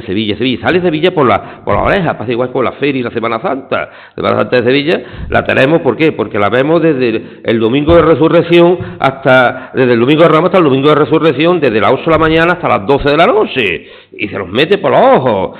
Si en vez de ser Sevilla lo hacen con Granada, lo hacen con Córdoba, lo hacen con Antequera, pues sería esa la que está de moda. Y eso es lo que ha pasado con Sevilla, saben vender muy bien sus productos. Tú que eres de Ronda sabes lo que es vender Ronda, con lo que hay en Ronda y cómo está Ronda. Antequera no sabe vender eso. Tú lo sabes perfectamente. Por lo menos está comunicada. Está comunicada, pero no vendemos lo que tenemos. En fin. Sí. Bueno, la verdad que han salido muchos temas. Yo hace tiempo que no voy al archivo, la verdad que hace tiempo que no voy. Me han puesto falta seguro, hace tiempo que no voy por allí. Comprar una bola de cristal. Pero es verdad que cuando iba, y no hace muchos años, es verdad, y bueno, Pepe a lo mejor me corrige, pero siempre había gente muy mayor. Y cuando había gente joven, porque venían a lo mejor para algo puntual, se le habían encargado, yo les digo, qué alegría ver en la sala un par de muchachos jóvenes o muchachas jóvenes, ¿no? Entonces, yo que también tengo muy poca, pero una cierta también experiencia en docencia universitaria, entiendo que es un tema complicado el incentivar a un alumnado para que vaya a donde tiene que ir, que es lo que creo que los tres al final habéis estado diciendo, ¿no? Hay que ir a ese lugar, a ese Sancta Sanctorum, se podríamos decir que es el archivo, y empezar a bucear. Que ahí no encuentras algo, tienes que irte a otro sitio, ¿vale? Pero has empezado por ahí, y eso me parece interesante. Entonces, una pregunta que a lo mejor puede parecer de perogrullo, o a lo mejor, no sé, ¿de qué manera se puede incentivar a un alumno o a una alumna para que, bien sea para un trabajo de grado, o para un trabajo fin de grado, o para un trabajo fin de máster, o ya incluso un doctorado, empiece a moverse por estos lugares que sin duda alguna son necesarios para poder comenzar a conocer y a partir de ahí realizar todo este tipo de acciones que vosotros habéis puesto en lo alto de la mesa, ¿no? Creo que sería una cosa a tener en cuenta. Y luego Antonio hablaba de las monografías y también yo creo que aquí hay materia prima hay en Antequera. Desde el punto de vista artístico, y luego también creo que hay gente que puede emprender la tarea de la realización de esas monografías. ¿Qué es lo que pasa para que eso no se haga? Bueno, pues seguramente daría una mesa de debate. Sí que tiene explicaciones muy particulares. Sí, eso también, porque todos somos de nuestro padre y nuestra madre, pero sacar una conclusión de por qué. A ver, cuando se reforman los planes de estudio de los grados universitarios de Historia del Arte de Andalucía, vamos a poner el caso andaluz, desaparece totalmente las asignaturas de fotografía y de arquitectura. Ahí está la clave. No pretendamos que haya investigación sobre lo que los alumnos tienen formación, porque le estamos pidiendo al alumno que aprenda paleografía sola y que se venga a la practique. Es decir, En otro momento existió, bueno, pero antes existía obligatoriamente. No sirve para nada. Bueno, vamos a ver, Pepe, pero es que... Enseñaba a leer un documento del siglo XVI que buscaba la plantilla en la UNED, lo transcribía, te lo aprendía de memoria y aprobaba la asignatura. Bueno, pero, Pepe, al final no sabían nada. Sí, pero ahí está la base de decir, lo que no pretendamos es que las personas de la nada tengan una formación para venir a consultar los archivos. Es decir, porque... Antonio, montar en bicicleta se aprende cayéndote. Pepe, hay personas como tú que tenéis una Aprender, facilidad inaudita para leer documentación y paleografía. Pero eso se aprende. Como todo en la vida, eso se aprende. Sí, pero tenemos sin dolor que no hay gloria. Pero es que los propios historiadores del arte, si queremos, ¿sabes lo que pasa? Que esto es mucho más complejo, porque tiene que ver con el poder que tiene el arte contemporáneo y lo que vende el lobby contemporáneo. Entonces, no interesa estudiar lo antiguo. Todo cabe. Bueno, no cabe porque no se estudia lo antiguo, porque no hay formación al respecto. Es decir, si partimos de esa idea de que no existe formación al respecto, pues tampoco le podemos pedir a los chavales, pues más fácil que se ponga a estudiar algo de videoarte, que además me toque el archivo, formarme y después si sale algo o no. Con el añadido además que esa parte de los incentivos que hemos mencionado anteriormente, en el sistema mediatizado que tenemos de la universidad, que es totalmente leonino, las obligaciones que tienen que tener un porqué, y un porqué que se llama JCR, no sé qué, no sé en cuánto, ahora menos, o que esté subida en el repositorio institucional. Bueno, exactamente. Partiendo de esa idea, pero si la persona necesita publicar 20 porque el sistema es leonino, publicar de esto no le permite hacer 20 al año, ni 20 cada 3 años. Entonces, esa base está también. Tenemos que tener en cuenta esa idea de una formación que ojo, que es que la hemos buscado los propios historiadores del arte, porque no existe, en los grados no existe ese tipo de cuestión, ¿no? Bueno, yo querría únicamente apostillar lo que estaba indicando Antonio, que conoce el panorama, igual que lo conocemos todos los que estamos en esta mesa. Y es que, claro, aquí estamos hablando en Antequera, ¿no? En este caso, de un patrimonio muy, muy importante durante la Edad Moderna, ¿no? Siglo XVI, básicamente, XVII y XVIII, como hemos dicho, con anterioridad. Yo tengo que decir que esto no se lleva. Esto va uno a la universidad y dice, vamos a ver el barroco, y te miran para otro sitio. Así de claro. En la Universidad de Málaga las asignaturas de la Edad Moderna están en extinción. Entonces somos un par de profesores o tres que estamos ahí medio luchando para que no nos quiten de en medio. Bueno, no nos pueden quitar, por suerte, pero nuestras asignaturas no la pueden quitar. Sin embargo, pues bueno, tenemos 5 de Picasso y de arte contemporáneo 15, ¿vale? Claro, todo esto, lo que yo quiero explicar, y que muy bien estaba también argumentando Antonio, es el hecho de que no se lleva. Lo mismo dentro de 30 años se lleva, ¿eh? Ojo, que esto es como todo, las modas cambian, vienen y van. Pero ahora mismo, en general, bueno, y todavía en Sevilla y en Granada, todavía son más castizas, ¿no?, por así decirlo, en ese ámbito. Pero también está decayendo, ¿eh? Ya también está decayendo bastante, pero en Málaga y en otras universidades españolas y tal, miran a la Edad Moderna de soslayo. La Edad Moderna, eso que está ahí, ¿no? Y ya después si le dice que no, es que para hacer un TFG, un TFM, bueno, nosotros los profesores que tenemos, o intentamos tener ese método un tanto persuasivo, decirle a un alumno, pues venga, mira, a ver si puede hacer esto y tal, pero te tienes que ir a un archivo. Y te miran para un sitio, para otro, y dicen, ¿no podemos hacer otra cosa? Yo con la bibliografía va bien, claro. Entonces, todo esto genera un caldo de cultivo bastante negativo al respecto. Es decir, las dificultades son enormes. Para el profesorado, que nos dedicamos un poco a trabajar esa época, porque en la universidad estamos ahí un poco ya escorados, ¿no? Nos van escorando poco a poco, nos van esquinando ahí, ya no sé hasta dónde vamos a llegar. Y después el alumnado va remando también en esa dirección, porque se ven abocados a esto. Entonces, claro, que salga hoy día una tesis doctoral sobre arte del Renacimiento, del Barroco, de la Edad Moderna en general, de donde fuere, ¿no?, a nivel, podríamos decir, general, es muy dificultoso, es bastante dificultoso. Entre otras cuestiones también porque, claro, tenemos otro hándicap, que es, podríamos decir, una aseveración falsa que te pueden decir algunos alumnos, incluso muchos profesores también, es que ya está todo investigado. ¿Y qué vamos a investigar del Renacimiento del Barroco? Que no se haya dicho ya. Si llevábamos 100 años trabajando eso. Pues hay cosas. Aquí lo estamos demostrando que Antequera, por ejemplo, ¿no?, por poner un ejemplo, es una ciudad que tiene un patrimonio por descubrir, muchísimo por descubrir. Pero bueno, se nos vende ese relato de que no hay nada que hacer. si no se lleva, si no hay asignatura, si no hay nada que hacer, etcétera, pues díganme ustedes qué panorama tenemos. El panorama es bastante oscuro. Lo mismo dentro de 15 a 20 años, pues tenemos suerte de que cambie, ojalá.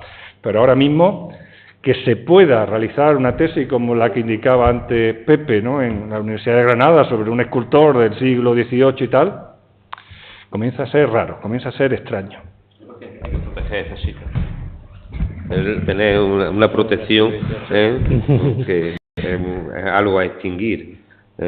El problema radica en eso, en el esfuerzo, en la dedicación. Hoy día nadie quiere hacer esfuerzos ni dedicaciones. Es más fácil cogerte las redes que te hablan de todo, te hablan de un cuadro de este tipo, que buscas, apañas, preguntas a la inteligencia artificial, le hace un arreglo para que no te pille el detector de plagios y tienes unos trabajos maravillosos, porque al fin y al cabo lo que buscan son títulos, son no buscan la autosatisfacción de haber conseguido algo para beneficiar a la sociedad. Entonces piensen de que una ciudad como Antequera, con el patrimonio que tiene, lo primero que tenemos que hacer es conocerlo para poder protegerlo. Si no lo conocemos, difícilmente lo vamos a proteger. Eso en su día quedó muy patente, eso lo sabe muy bien Miguel, con José María Fernández. José María Fernández enseñó a conocer el patrimonio de la ciudad. Por eso tenemos patrimonio. Porque si no se lo cargan los salvajes estos de un bando o de otro bando, cuando se liaron a pegarse tiro unos a otros como tontos, ¿no? Porque lo arrasaron todo. ¿Qué pasó aquí? Pues había un personaje triste, aburrido, que estaba en un archivo y que se dedicó durante décadas a publicar, hablando y dando a conocer la importancia de ese patrimonio. Y la clave de todo lo que tenemos nosotros está en ese personaje, cuando lo enterraron fueron 3 personas. Pero sin embargo, su legado, su herencia, la tenemos todos aquí, con esta maravillosa ciudad de la que todos nos rasgamos la vestidura diciendo la ciudad más bonita del mundo tal y cual. Pero ¿quién conoce Antequera realmente? Es complicado. Antes de continuar, evidentemente, por alusiones, voy a comentar también algo, ¿no? Bueno, no, sí, tiene razón Pepe, en el sentido de que, bueno, primeramente, yo soy, quien me conoce sabe que soy un poquito más de contemporáneo, pero yo cada día voy más, entiendo que en los archivos también encontramos ya mucha información para entender qué se está haciendo o qué se hacía, por ejemplo, en el 19 y sobre todo qué se está haciendo o qué se ha hecho en el 20, ¿no? Por lo tanto, el archivo debe de seguir siendo un espacio, un lugar al que hay que recurrir de forma insistente, yo voy a decir constante, pero también insistente.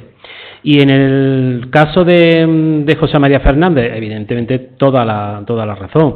Es una persona que en un momento determinado entiende que está en un lugar muy privilegiado, que está viendo todos los días pues arte por todos lados, patrimonio por todos lados, y decide que eso debe de conocerlo la gente. Es decir, la vocación de José María Fernández, sobre todo y ante todo, es difundir el patrimonio de la ciudad. Lo que pasa es que como paso previo para difundir ese patrimonio, tiene que investigar y tiene que conocerlo, ¿no? Y curiosamente se da la circunstancia de que a partir de un momento determinado empieza a trabajar en el archivo. Y es cierto también que antes de él está Nicolás Visconti, que ya había hecho un primer trabajo, al menos de clasificación de ese archivo, ¿no?, de esas fuentes históricas, ¿no? Pero realmente quien bucea en ellas es José María Fernández, con sus pros y con sus contras, porque evidentemente hemos hablado de atribuciones, luego serán otros a posteriori que empezarán también a enmendar un poco lo que Fernández en un principio pensaba que esto es de esta persona, pero luego es de otra. Sin embargo, y lo comentábamos el otro día, hay algunas atribuciones de Fernández que siguen ahí. Y eso pues nos dice que el archivo es necesario, pero también la persona que saca esa información y luego la pone en conocimiento de otras personas, profesionales o público en general, es fundamental. Es decir, nos encontramos con 2 pilares que son necesarios para entender ya sea el siglo XX, ya sea el siglo XVIII, que es de lo que estamos tratando en esta mesa, ¿no? Y en ese sentido, personas fundamentales están aquí, como hay otras que no están en la mesa. pero eso es necesario, ¿no? Y entonces ahí también es justo que lo digamos. Y Fernández se pegó toda su vida así. Fernández falleció, ya por concluir la referencia, murió en octubre del 47 y a posterior en el 48 se publicó el último artículo que había dejado escrito, que era sobre los repartimientos de Antequera tras la Reconquista. Con lo cual, bueno, pues ese legado está ahí. Hablamos de aproximadamente cerca de 70 artículos, sobre todo en ámbito municipal o local, también algo provincial y también algo a nivel nacional. Y ese trabajo es un trabajo ingente, sobre el cual, vaga redundancia, estamos trabajando y que pronto pues tendremos también más información. Pero eso es otra historia, como se diría en alguna que otra película. Vamos a seguir avanzando. Antes se ha comentado, y ahora ya también quiero abrir al público por si quieren preguntar o hacer algún tipo de comentario. Antes ha hablado de la academia. Pepe concluía un poco su intervención hablando de que todo ese círculo o esos nombres desembocaba en la creación de una academia, ¿no? Pero también está la formación previa de todo este círculo artístico para poder desarrollar una labor escultórica, ¿no? Hay mucha información de, por ejemplo, de esa formación que tienen estos escultores, estos pintores o estos retablistas, estos plateros, una formación previa sostenida en instituciones, no voy a decir regladas, pero sí oficiales en ese momento, como pueden ser, por ejemplo, las academias. Ahí, por ejemplo, ¿esa es una área que está investigada? Yo creo que es la que menos investigada está de todas las cuestiones escultóricas. Vamos a ver. Sevilla tiene lo que es el antecedente de la Real Academia de Santa Isabel de Hungría con la escuela de Murillo. Eso sí está muy bien documentado porque se conservan las actas, se conservan los aprendices que entran con Murillo y con los discípulos de Murillo, y eso está documentado durante un amplio periodo del siglo XVII, posiblemente de una de las academias o talleres más estudiados que existen a nivel nacional, precisamente por la conservación de la documentación. En el caso de Antequera, sabemos por los contratos de aprendizaje, hay muchos, montones, pero ¿a quién se dedica a eso? Uno se dedica pues, circunstancialmente, ¿no?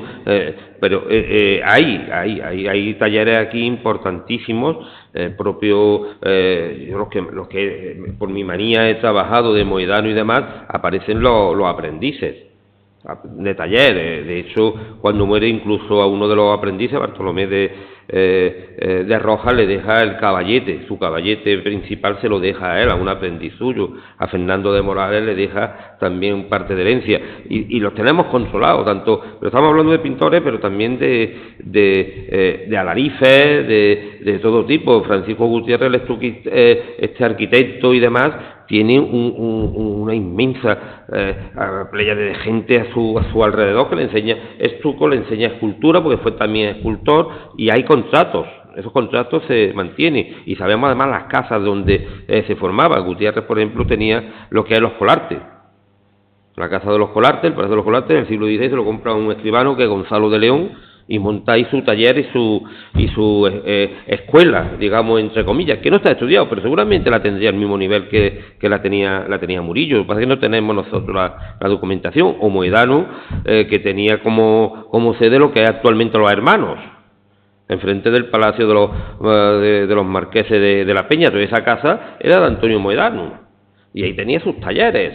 En ese ámbito, evidentemente, existe formación. Sabemos que hay, por los contratos de aprendizaje y después por los posteriores exámenes que se conservan. Tenemos una sección que se llama gremios, y dentro, mal llamada, porque no es exactamente gremios, pero sí ahí se conservan los exámenes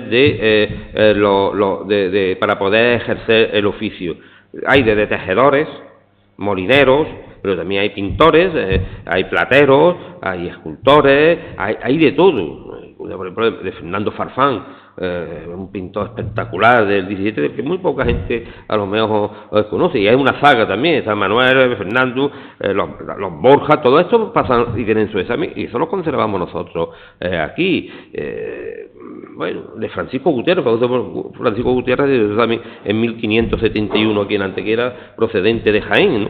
En fin, eso existe, lo que hay que trabajarlo, si es que estamos en lo mismo. Es que estamos hablando de lo mismo siempre. ¿Por qué no se saca? Porque nadie se entretiene. Es perder el tiempo, eso. ¿Qué? ¿Para qué? Ya lo hizo Fernández y nosotros seguimos al pie de Fernández, o lo hacen modernamente otros señores que tienen muy buena intuición y nosotros seguimos. Pero meterte en un archivo, ¿para qué? Al final te crea adicción y eso es malo. Bueno, por eso la gente no quiere. Ahí se respira. Es verdad, vamos a ver. El papel es una cosa viva que está en constante descomposición. Tú entras a cualquier archivo y a lo mejor tú no lo ves, pero siempre hay una nube de polvo, que es el hierro de la tinta, el carboncillo, las colas, que tú las respiras. Yo no tengo olfato, de hace muchísimos años, pero te da el picor de decir, si tengo que volver al archivo, te crea una adicción como el que se fuma un porro. Uno no, pero va a dos y dice, uff, qué bueno está esto. Y cuando te das cuenta, tú no sabes por qué, pero tiene la necesidad de ir. Es una cadena. Y hay gente que dice, tú, yo no quiero adicciones, y se quitan del medio. Van 2 veces y dicen, bueno, ya está, yo ya he probado, y para qué voy a estar aquí. El tema está en que hay que ir. Bueno, y eso tiene que incentivarse desde las universidades, que son la clave, la llave. El problema que tiene Antequera es que no tiene una universidad propia aquí. Si aquí hubiera a lo mejor una parte de la Universidad de Málaga, de humanidades, o llámala como te dé la gana, de algo, esto generaría, pasa en Osuna. Osuna tiene una universidad y en Osuna los 4 papeles que tienen lo tienen reventados. Lo han mirado por todos lados. Porque los tienen allí al lado, hacen las prácticas, hacen esto, hacen lo otro, y los tienen allí, pero porque hay un ámbito universitario estable, eso nos falta a nosotros. Aquí la gente de magisterio, con todo mi respeto, hacen encuadernar libros, muñequitos y tal, pero eso se pone en blanco como la pared, el momento que le dices tú, vete a un archivo, y se pone en blanco, un archivo. Bueno, no se inventan. Todas las cuestiones que tenemos que sumar, que los estudiantes de Historia del Arte tuviesen que hacer prácticas los grados obligatoriamente, y a lo mejor una de esas prácticas pues ya puede hacer el museo. Pues también está la amenaza, tú quieres aprobar la carrera, chiquito.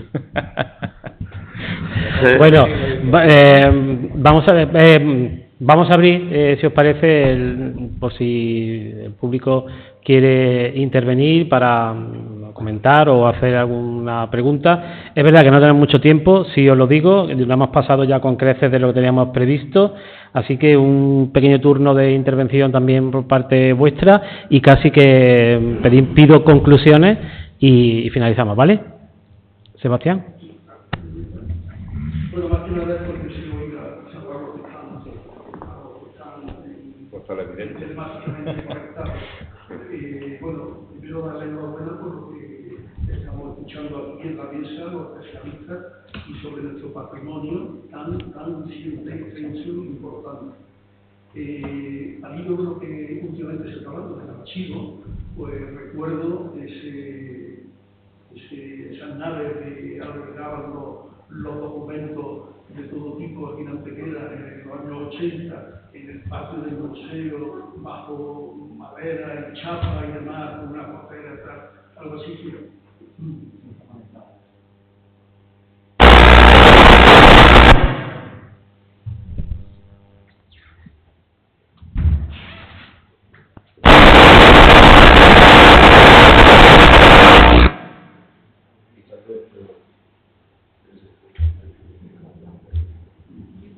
Bueno, para los que estamos aquí, yo creo que más o menos... Sí, le escuchábamos.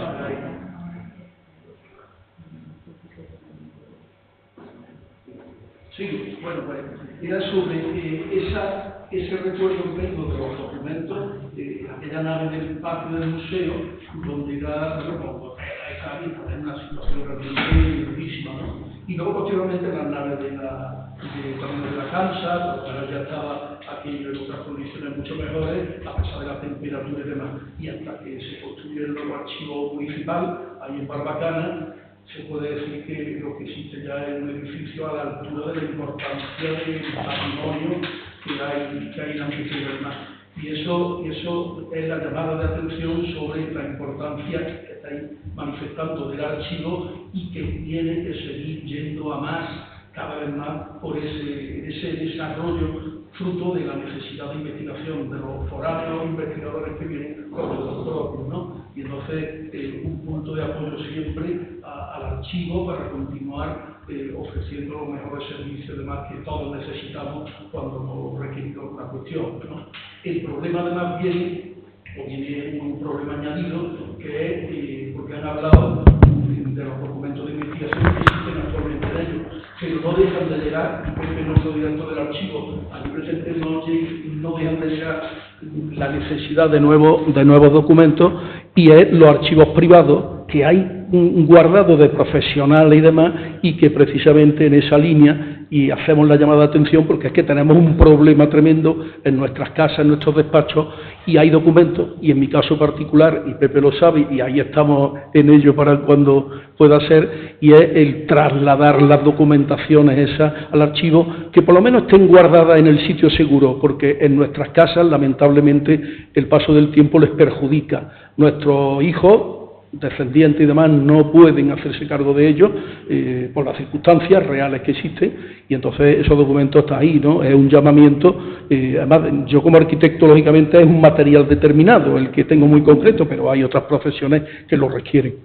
Y dicho esto, solamente también en la primera intervención, en la ronda que hubo, era esa visión que uno tiene casi erróneamente, pero no porque uno no lo entienda, uno lo sabe, pero quizá la fijeza de que la construcción de la iglesia, de los monumentos y demás, parece para nosotros que termina cuando has dado el final de obra, o en este caso los alarices terminaban con los muros, las cubiertas y demás, y te das cuenta que hay que vestirla la iglesia. No existe iglesia solo con la arquitectura, con la construcción.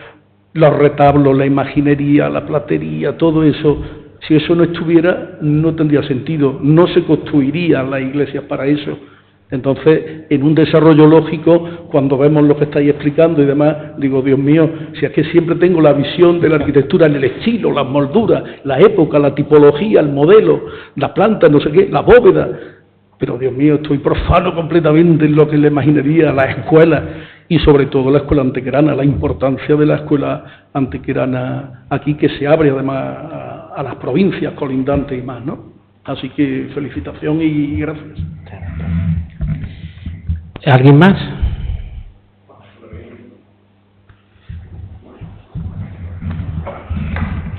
Bueno, enhorabuena a los componentes de la mesa, muy interesante. Una cosa que me ha sorprendido, me ha sorprendido el conocerlo, es lo que se ha comentado en la mesa, creo que prácticamente todos, de que la gente joven, los estudiantes, los universitarios, no quieren pisar los archivos. Me ha sorprendido un poquito en el sentido de que no tenía yo conocimiento, evidentemente, quien lo dice tiene toda la autoridad por conocimiento diario. Yo recuerdo, digo que me ha sorprendido un poquito porque yo recuerdo el archivo de Antequera, llevo visitándolo pues posiblemente 40 años, desde que estaba, como ha dicho Sebastián, en la Cansa, una época con más intensidad, otras veces con menos, en el ámbito de la historia, no la historia del arte.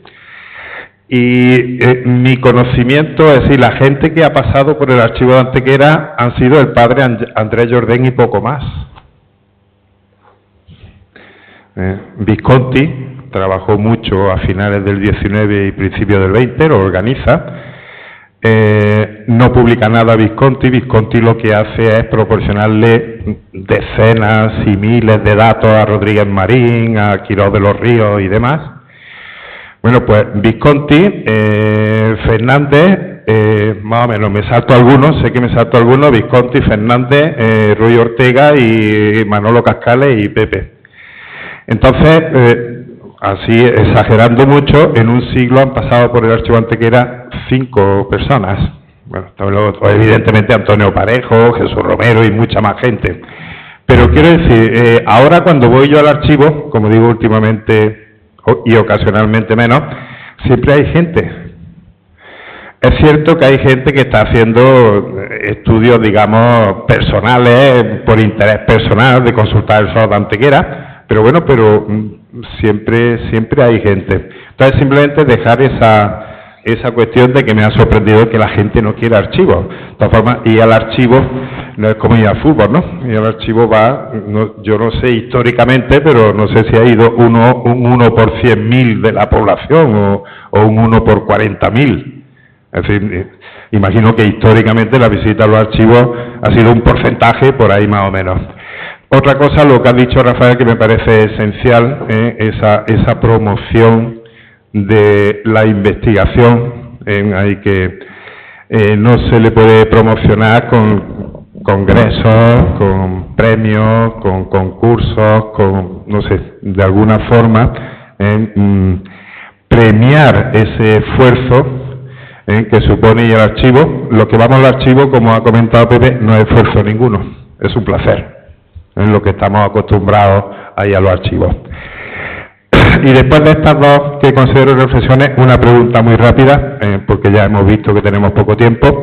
Esta pléyade de artistas que habéis hablado, esta escuela artística antequerana, pintores, escultores, estuquistas y demás, ¿trabajaban para el ámbito no religioso? Es decir, para la nobleza antequerana, para sus palacios, ¿trabajaba para ellos? Imagino que sí. Imagino que ha quedado muy poquito, entre otras cosas por la desaparición de palacios, lo mismo que iglesias, hemos perdido 2 o 3. Desde el siglo XVI, en Antequera, palacios se han perdido bastantes más. Y luego, bueno, pues pero la pregunta es esa, ¿trabajaban? ¿Hay datos concretos de sus trabajos, de su producción, en algún ámbito? En la construcción del edificio, sí, el famoso Garrido que ha comentado Pepe trabaja, por ejemplo, en la casa de los marqueses de la Peña, creo recordar, ¿no? El que lo levanta, El que la hace. El que la hace, Evidentemente el edificio, si lo hace, pues se mantiene, pero otras ramas del arte, trabajan, hay documentos. Si me permitís, vamos a ver, pues el archivo no han pasado 5 personas, han pasado miles de personas. Vamos a ver, estamos hablando de investigaciones concretas de determinadas cosas. Luego tenemos una pléyade de gente que desde los años 90, de mediados de los años 90, les dio la fiebre de la genealogía, y hacen genealogía. El personaje más famoso que tenemos fue Rafael de Talavera, ha sido un personaje clave en el conocimiento de los grupos familiares burgueses y nobles de la ciudad de Antequera. Él levantó la liebre, se ha dedicado desde que Jesús Gil, bendito Jesús Gil, lo jubilara, porque a partir de ahí se dedicó a investigar sistemáticamente los grupos familiares. Ha habido gente que ha trabajado y trabaja en otro ámbito. Es que aquí es que somos monotemáticos, pero hay un señor que es espectacular, que es José Jesús Cobos, ¿no? Cobos Rodríguez, que es un medievalista de los mejores que ha habido en las últimas décadas, que trabaja el siglo XV en Antequera y que tiene publicaciones espectaculares como la del primer libro de actas capitulares, que lo ha transcrito completo, lo ha publicado, ha sido una autoedición, pero bueno, ahí lo está y es una forma de difusión y una herramienta de trabajo. Pongo esto, pero gente a hacer TFG, gente que va ahora mismo tesis doctorales, que yo sepa, se está haciendo una sobre el agua, del siglo XIX, se está haciendo, hay otra sobre grupos familiares que se ha empezado ahora, está Miguel con el tema de José María Fernández, que tiene que estar allí hincando rodillas, como Dios manda.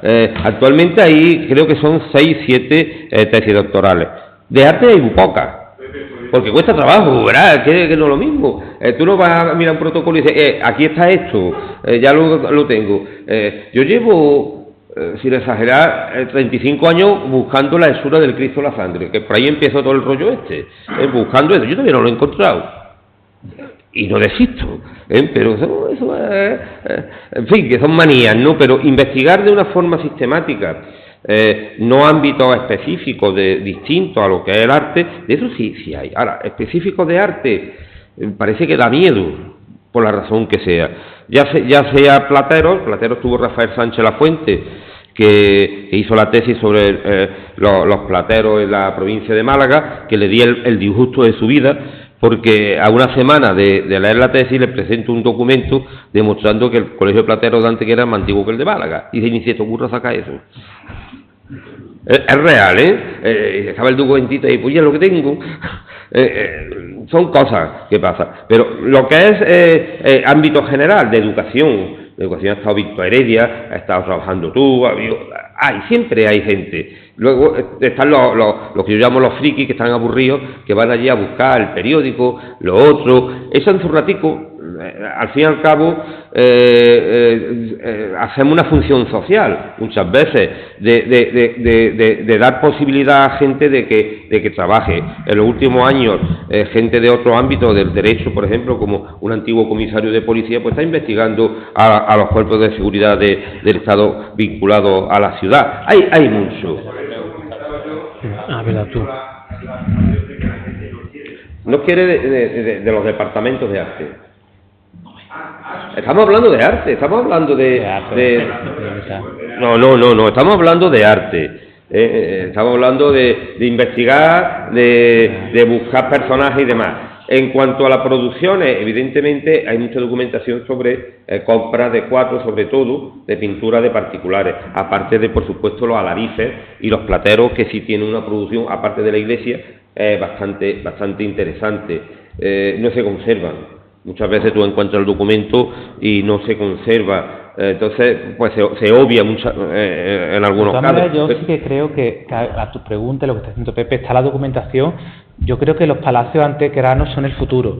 Para muchas cosas van a ser el futuro y tienen que salir colecciones escultóricas porque Antequera tiene una virtud de que los palacios que están siguen estando, y eso es uno de los... se está recuperando la documentación y se está estudiando documentación, pero el futuro, uno de los grandes futuros de la ciudad antequera a nivel histórico-artístico va a empezar a sacar lo que hay dentro de los palacios, y no me cabe duda de que habrá la documentación paralela con las piezas conservadas, porque igual que se conservan nuestros ajuares dentro de las iglesias, el palacio estará a tope de complementos, no valga la redundancia, y hay cuestiones, sí que hay, totalmente, yo estoy convencido. Me acuerdo ahora de un Pedro Atanasio Bucanegra que pide un testero entero, un cuadro de 4 metros, que lo tiene Cecilia, tú en el salón de tu casa, espectacular. Ese es el futuro, uno de los futuros de la ciudad antequera, sin lugar a dudas.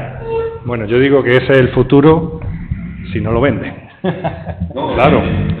Claro, la cuestión del arte o del patrimonio que está en manos privadas es, primero, como se indicaba antes, que ellos tienen sus propios archivos, si es que lo conservan, son familias a lo mejor de cierta trascendencia aristocrática a lo largo del tiempo, pero que a veces, en la mayoría de las ocasiones, son bastante infranqueables. Es decir, porque ni vas a ver el archivo ni vas a ver el patrimonio que tiene dentro.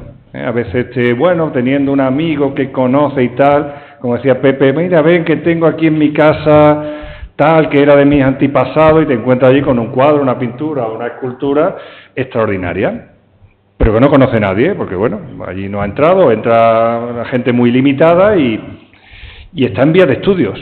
Pero claro, esas vías de estudio son bastante complejas porque esas personas que a lo mejor le tenían familiarmente cierto aprecio, y esto ocurre mucho, pues pasa que fallecen por lógica de vida, y los que vienen después, que son los descendientes, no les interesa lo más mínimo. A alguno puede ser que le interese y otro dice, a mí esto no me interesa lo más mínimo. ¿Esto cuánto vale? Eso es lo primero que te preguntan. ¿Y esto cuánto vale? Y se pone en contacto con un tasador o con alguna persona que sea entendida para decir, ¿y esto por cuánto lo puedo vender? Entonces, claro, es muy probable que parte de ese patrimonio se le pierda la pista rápidamente. Y eso también ocurre, o puede ocurrir. Bueno, vamos a concluir. Si os parece, hacemos unas brevísimas conclusiones, de hecho, un par de minutos, si queréis, por cada uno, y finalizamos la intervención, ¿vale? Pepe, Sergio o si no queréis, doy por concluido y ya está, que esto... conclusión, que tenemos la suerte de que haya en Antequera una de las mejores colecciones patrimoniales de la Edad Moderna a nivel andaluz, de las menos conocidas y de las menos estudiadas y de las menos publicadas. Es un campo abierto a investigaciones serias. Adivinar, parece hasta la bolita de cristal, que digo, yo veo aquí y te auguro tal. No, para investigar tenemos un archivo que es de los pocos a nivel nacional que no tiene lagunas, prácticamente no tiene lagunas, reúne fondos de todo tipo, particulares, de cofradías, parroquiales, eclesiásticos, de todo. Eso no lo encuentra en ningún archivo nacional, salvo rarísimas excepciones, que una parte que está abierto para la investigación, que está abierto a través de la red, salvo el pequeño ataque informático que hemos tenido, que nos ha fastidiado durante todavía, pero que ya está subsanado, y tenéis a vuestra disposición en redes pues aproximadamente unos 2 millones de imágenes ahora mismo. Hay pendiente de subir algo más de 5 millones y casi un millón de entradas. Estamos a nivel de archivo de carácter nacional. Es libre, gratuito, y ahí lo tienen a su disposición. Nosotros servimos el almuerzo, ponemos el cuchillo y el tenedor, pero cada uno se tiene que llevar el bocado a la boca. Más no se puede hacer.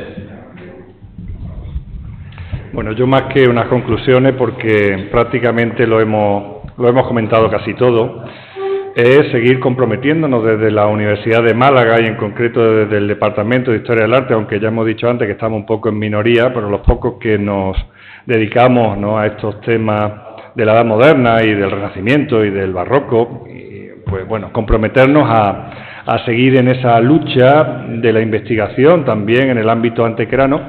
Yo creo que es muy importante, ya no solo, como habíamos indicado antes, en la propia ciudad, sino creo que hay que trabajar mucho aquellas piezas artísticas que han salido de este centro productor artístico que es Antequera y que se encuentran dispersos pues por toda la geografía regional, pienso yo, ¿no?, por toda Andalucía, y seguramente pues bueno, también nos dé algún día algún tipo de sorpresa a aquellas piezas que puedan estar, ¿no?, más pequeñas, ¿no?, de más fácil traslado fuera de la propia región. Pero creo que hay que seguir trabajándolo y nosotros lo vamos a hacer desde la Universidad de Málaga. Yo me comprometo particularmente a hacerlo, ¿no?, desde mi parte, y por supuesto también intentar incentivar a aquellos alumnos que desde un trabajo académico, de un TFG o de un TFM o de una tesis doctoral, pues puedan hacer hincapié en estos temas.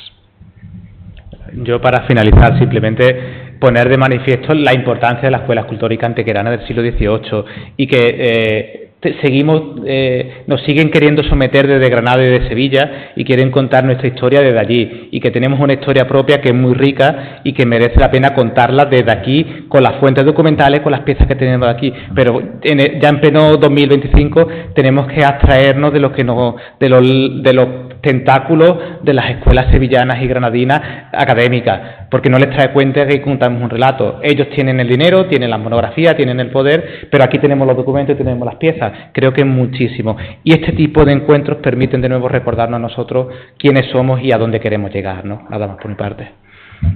Bien, yo ya para concluir también, primero, por supuesto, doy las gracias a los tres. Sergio, hoy creo que somos dos del departamento en la mesa, casi ganamos, eso también importante.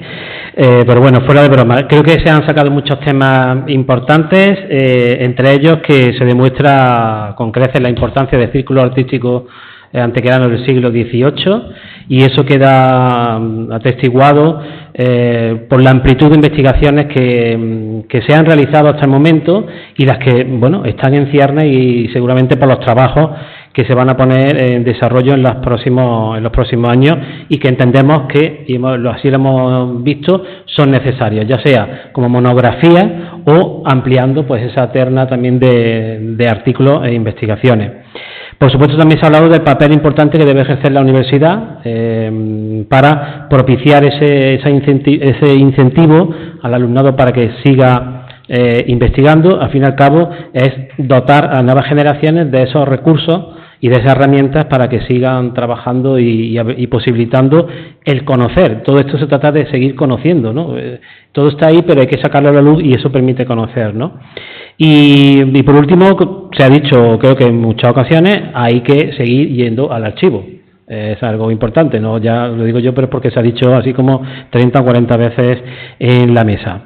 Espero que hayáis disfrutado de esta mesa, como decía al principio, muy interesante, y que a todas luces pues también podemos pensar que es un punto de partida para otro tipo de propuestas en las que se siga hablando, dialogando sobre la importancia y la vigencia del círculo artístico antequerano del siglo XVIII, del XVII, del XVI, es decir, la época moderna, que es como ese ámbito que parece que es oscuro y demás, ¿no? Como si fuese medieval, y no es tan oscuro a raíz y a tenor de todo lo que se ha dicho aquí.